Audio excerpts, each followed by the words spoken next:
Anyway, hi guys. I am here today with no other than Karen Kay, also known as Dignitas Mom, or in general the mother of esports, or mother of Dignitas Bling, or singer of the punk band. I think Gym Slips. It was punk and pop Yes. band. Yeah. And also she loves the mystical. She's also editor-in-chief for FAE magazine. This list could go on. I'm just gonna say hi. How are you today? I'm very well. How are you? I'm doing fine, yeah.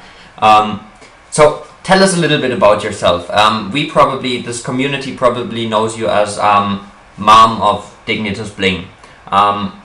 You had a music career. Tell us a little bit about that.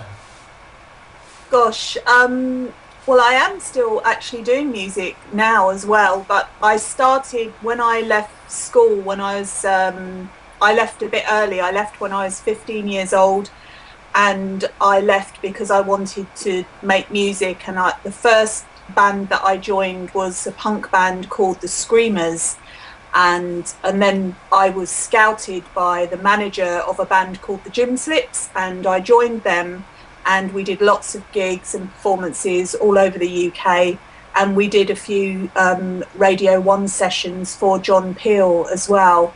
I was a lead singer in that band, and I also played the bass guitar, which I love. I don't play the bass anymore, but I do still sing. And I've been in so many bands, I can't even remember them all. But I've done lots of session singing. So I've sung for some other bands, gone into the studio and done backing vocals for them on their albums as well. So lots and lots of music in my life. I love music, all types of music. That's really cool. I'm just showing a picture of your band from your website, from the Gym Slips, on the stream. I hope it's a good one. Yeah, it's a really, really cool one. Another big part of your life seems to be fairies and the mystical in general. How did that come about?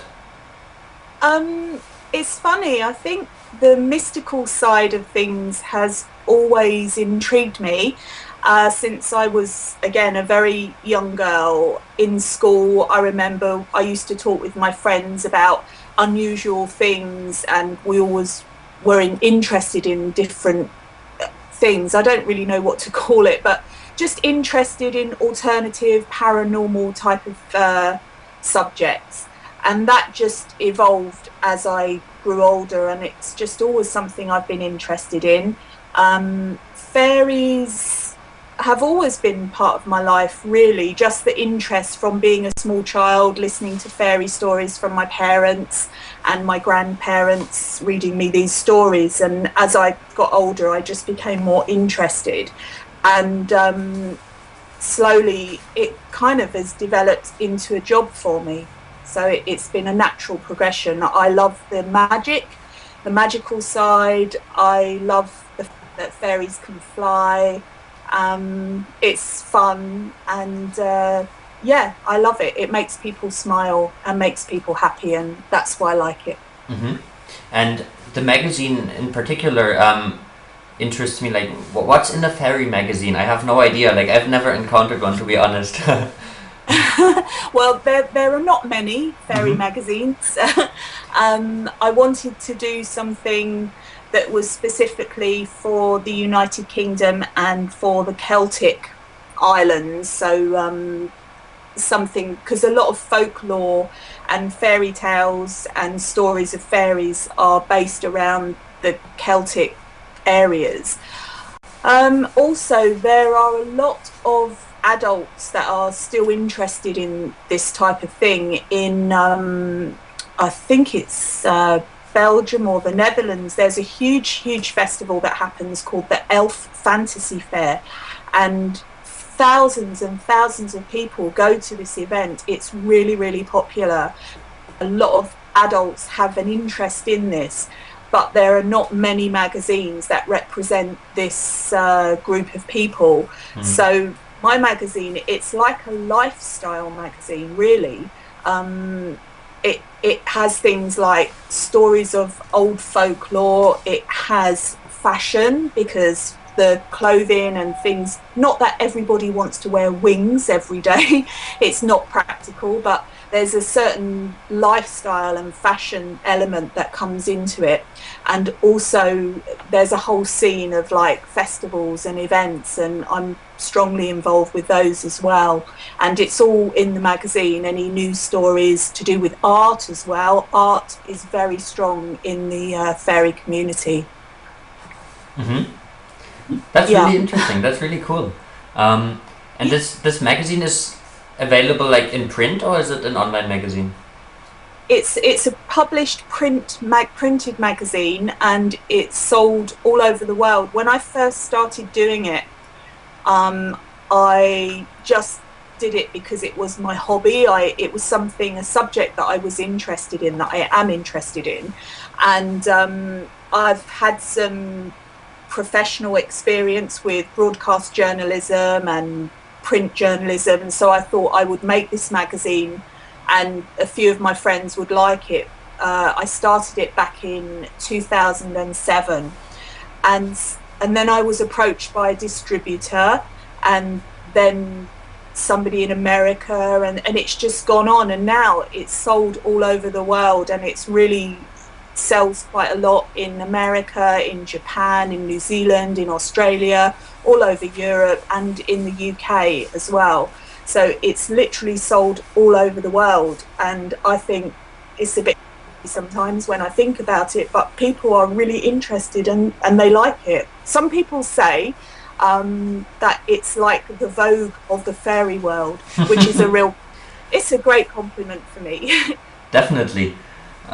Yeah. You said I know you studied journalism and broadcasting, and Yes. you have a postgrad degree. Do you watch any Yes. StarCraft 2 related content? Any shows, anything like that? What do you mean? What, the interviews or games or all of it? Yeah, in general, more from a journalistic point of view, like not necessarily games, but shows Yeah. that are put on around the game. Well, as people that know me within the StarCraft community will know that I kind of am everywhere. I watch everything, I read everything. Yeah.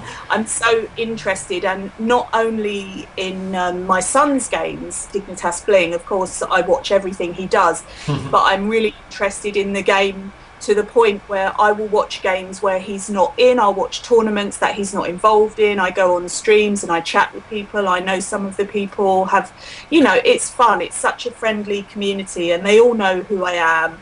So it's just nice, and I enjoy listening to different shows. I like is it called The Executives?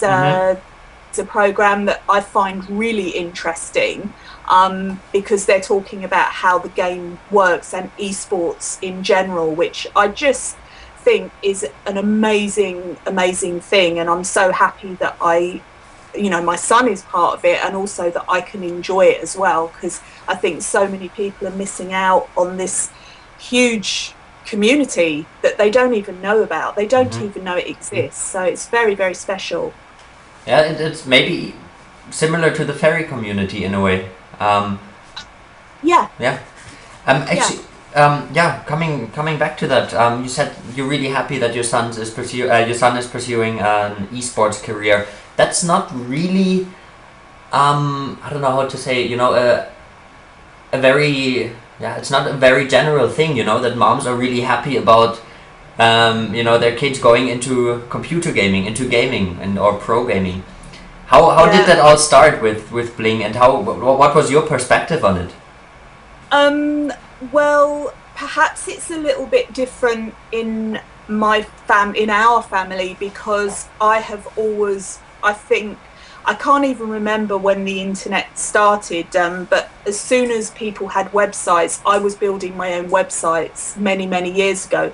So I personally have always been into computers, and so when Bling, or Samayan, was born, and his brother Kai, who's also a gamer, who you'll probably hear a bit more about later on, because they're going to be moving in together, so I'm sure there'll be some more games that happen. Wow, But awesome. as soon as They were born.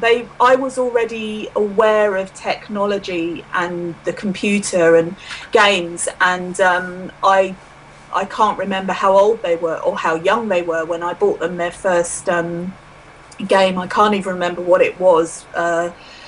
Before the PC, but I can't even remember, Nintendo things and all this, you know, and they were always playing, and I just, as long as there's a balance between playing the games and going outside and having physical exercise, which is really, really important, I've always been very happy to encourage them to do both, and I just see that it's a sign of this society in this day and age that more people want to play on the computer, and as long as you have regular breaks and you go outside, then I've never had a problem with it, except on school nights when he was young and he wanted to play too late at night, and I would have to say, I'm going to pull the plug out if you don't stop. But apart from that, I've always let them have the freedom to do that because it's something that they enjoy. Yeah. When talking about that to other people, maybe even people you don't know, I always still feel like when I'm explaining esports to someone, most people I meet still have this kind of stigma, you know, of gaming not really, I don't know, they don't see it as a legitimate sport, for example, as an esport, you know, as something that you can do competitive, that isn't about, you know, playing around and doing something, you know, that's purely for fun. Do you see the same thing? Or? Yeah, I mean, well, probably from a different perspective, because my friends who are outside of the StarCraft, obviously, you know, I know people in StarCraft, but they're not like close friends. But my real close friends who I meet with on a daily basis, many of them don't understand it, and they ask me to explain to them, how can somebody make money from this? How can somebody do this professionally? And so I have to explain it, because also the first time that Bling or Smayan said to me, hey mum, I'm playing a tournament online and there is a prize for £10. Now £10 is not a lot of money, but I was thinking, where is this £10 coming from? And I became so suspicious, like who is putting this money? And I thought that maybe something funny was going on. And then slowly I began to investigate, and then I became aware of all the sponsorship that was involved, and it's just a whole new world that is going on. And I think it's important that especially parents are educated, really, because they feel so separate and they don't understand. Like you say, most of them do not understand. And I think if they did understand, they would be a little bit more receptive, and they want to understand as soon as they know that there's some money involved. You know, like that's the truth, because they think, oh, maybe there can be some money in this for my son or my daughter or whatever. So then they will start taking interest, because they don't really understand how it could work. But yeah, it is a challenge to explain to people, but I think as long as I take the time, and you and anybody who asks takes the time to explain to people how it can work and be a viable professional career, then I think there's a lot of hope for esports now and in the future. So in general, you would say pursuing that pro gaming career, from both of your sons, as you said, was generally a positive thing, right? What were the negative sides, maybe, that come along with a path like this? The only, well, my eldest son Kai, he isn't pursuing it professionally, but he does play, so he's not playing professionally, but I think maybe it might come in the future. But the only negative that I can see is that sometimes you can spend too much time in front of the computer, but actually this applies to myself as well as my sons, because I can think, oh gosh, I've been in front of the computer all day. That's a negative, really, because you need to take breaks, you need to take some exercise, you need to step away from the computer sometimes, and it's really hard because it's incredibly addictive.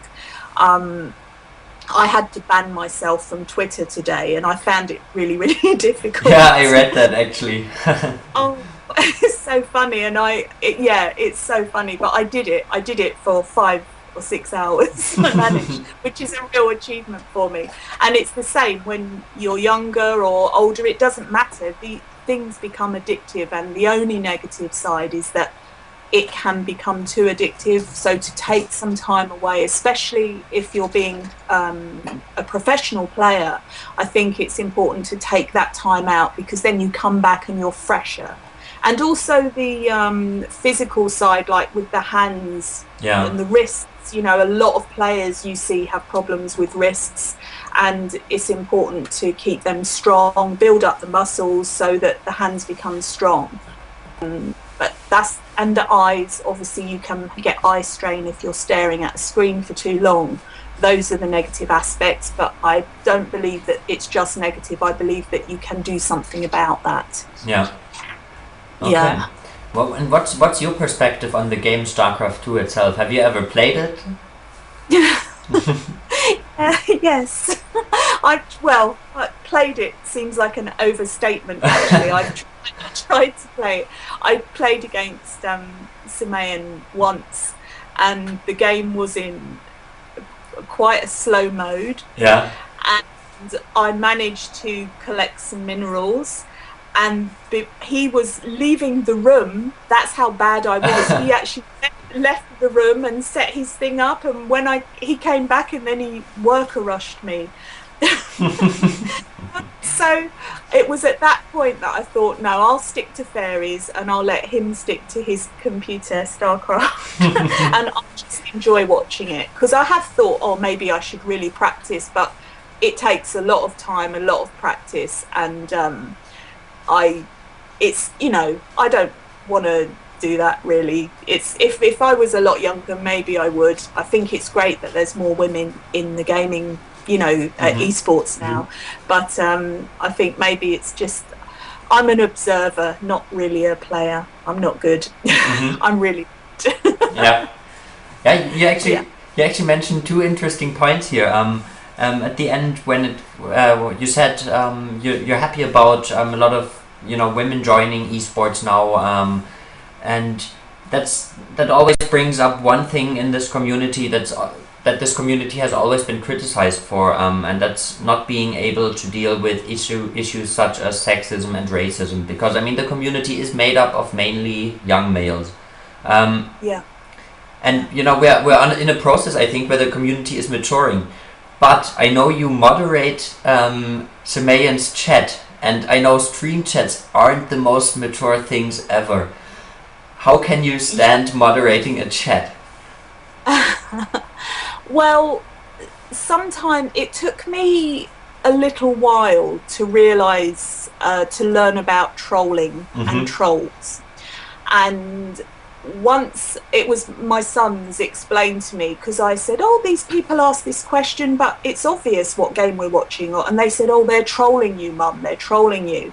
And I said, what's trolling? And they explained it to me. And then I realised that I do that anyway, naturally, but I didn't realise that that's what they were doing. And as soon as I understood the aspect of what trolling was, it enabled me to have fun too. So very often I will troll, but there is a difference between friendly trolling and not so friendly trolling. Yeah. So when I'm moderating, which I haven't done for a while because Simeon hasn't been able to stream because we've got really bad internet connection here, but he'll be moving soon and he'll start streaming again, and I'll do some moderating on there or some modding.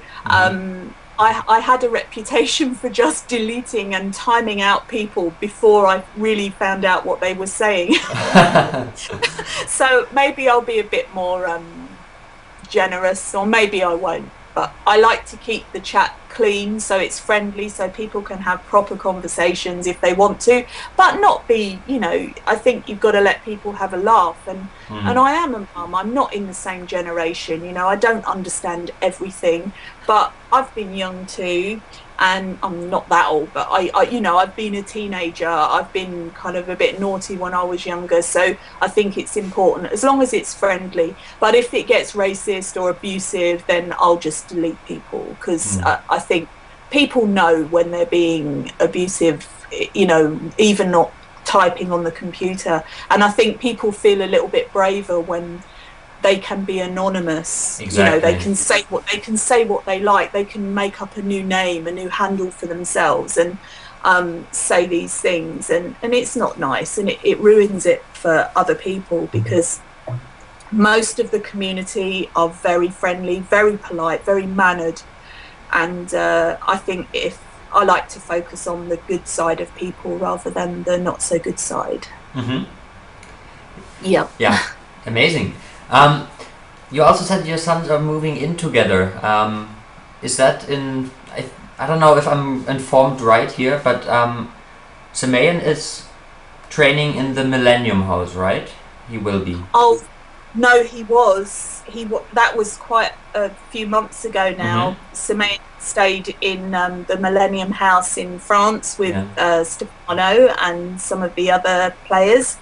But no, that has already been. They're moving into a apartment together with super fast broadband. That's only a couple of hours away from where we live now, so it's not too far. I can still visit. There are places with super fast broadband in the UK. I study in the UK as well, but I can't find that place. It's very hard to find.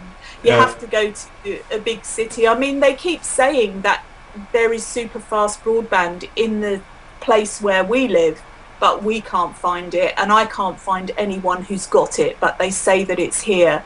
And they said we would get it at the end of March, and now we're, halfway through May, and I've still not seen it. So it was just taking too long, and it was affecting Semayan's play. So he needs to be able to stream, to play, to not have to be dealing with the lag all the time, which is really frustrating. So it's important. So even though I don't want him to go, of course I don't, I love having him here. We get on really well. He's fun, but he needs to go to do this. It's very, very important. So I support him 100% with that. Yeah. All right, cool. In general, I think the esports scene or the StarCraft scene in the UK is growing at the moment. Let's put it this way. I mean, there aren't very many really well-known StarCraft 2 players. I mean, the two big names that come to mind are Bling and the Muslim, for example. Yeah.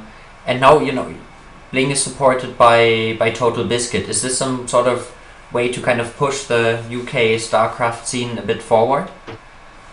I mean, you'd have to speak to TB for his reason for sponsoring Bling, but I think it is because TB, from my perspective, when I see the way he works, and he is very supportive of esports in general, but he's also very supportive of the UK scene, and a lot of people seem to just want to get out of the UK and over to Korea or America or wherever, anywhere else but here, because it isn't thriving. But to make a community thrive in any country, you need to stay in that country and really work at it and work at building something up. So I think TB has seen Bling's potential, that he's a good player, he's upcoming, he can improve a lot. Everyone can improve, there's always room for that improvement, but he's seen the speed at which he's grown, and he wants to invest in that and support that. So I think it's a really good thing for esports in general, for StarCraft 2 and for the UK scene. I think it's a great thing.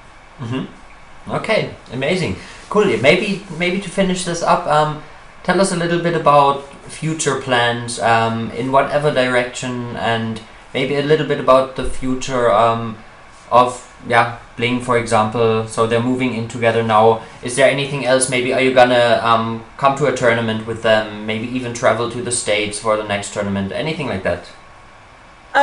Well,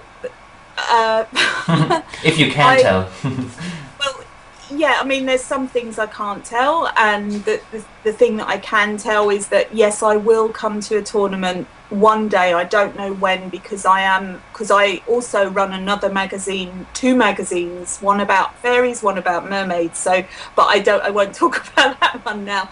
But I do that. I organise a festival. I organise events. So I'm really busy, always jumping from one deadline to another. So my time is quite taken up. But I really, really, really want to go and experience a tournament and go and have a drink with everybody. Because I think it'll be fun, but I think I might embarrass Bling a little bit, but it will be fun. But I'm not going on the dance machine. I don't know if you've seen that dance machine, but I will not be going on that unless I get really, really drunk. But I'm not planning on doing that for my first expedition to a tournament, because everyone will say, who's that crazy old lady on the, on the dance machine drinking? But I'd love to go and meet some of the people that I've been speaking to. I've met Stefano, he's been here and stayed here, and a couple of the others, but yeah, it'd be really great to meet everybody. So that is my plan. One day I will, but I don't know when. That comment actually reminded me of, I had notes, as unbelievable as this sounds. I told you also I blabber on a lot in all kinds of directions, but I did have notes, and on my notes about modding the chat I wrote, it's like you know, a mother driving the kid to school and giving him a kiss in front of the others, you know, having your mother in the chat. And you said that at the tournament. Now you seem to have a really cool relationship, you know, that.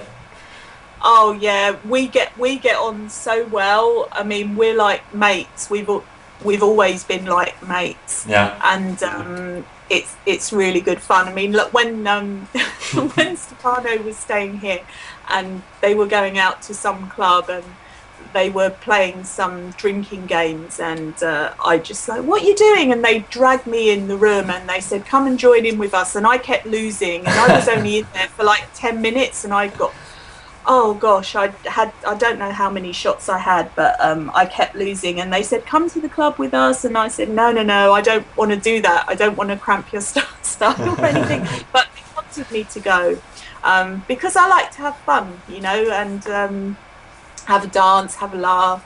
I don't drink very much, so when I do, it affects me straight away, but I become quite silly and funny, and I enjoy it, and they enjoy it, so it's good.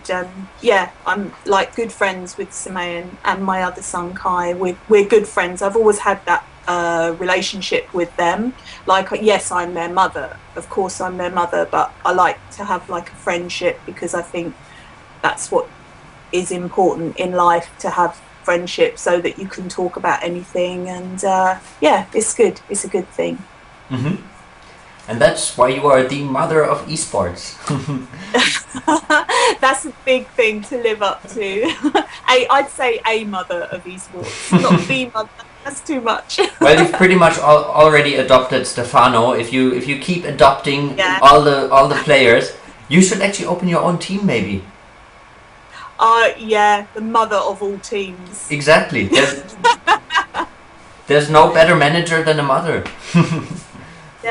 Yeah, maybe. I think OD might have something to say about that from Dignitas. But no, I'm already too busy, but who knows, one day.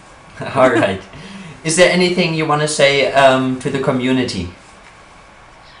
Yeah, just I think the community, esports, StarCraft 2 community is so cool. I fully support it. I think the people in it are really great people, and I feel really privileged to be accepted and welcomed into it. You know, because I'm not a young teenage boy. I'm you know, obviously a mother. But I feel really welcome, and they're all really friendly. And just thank you to everyone, and the Team Dignitas for picking up Bling in the Gamer Search, and for TB for sponsoring him, and for everybody that's just making it such a great scene. Thank you. That's it. Oh, and the Dalai Lama, have to say that. Shout out to the Dalai Lama. All right. Thank you very much for doing this interview. That's okay. Thank you. All right. Bye-bye. Bye.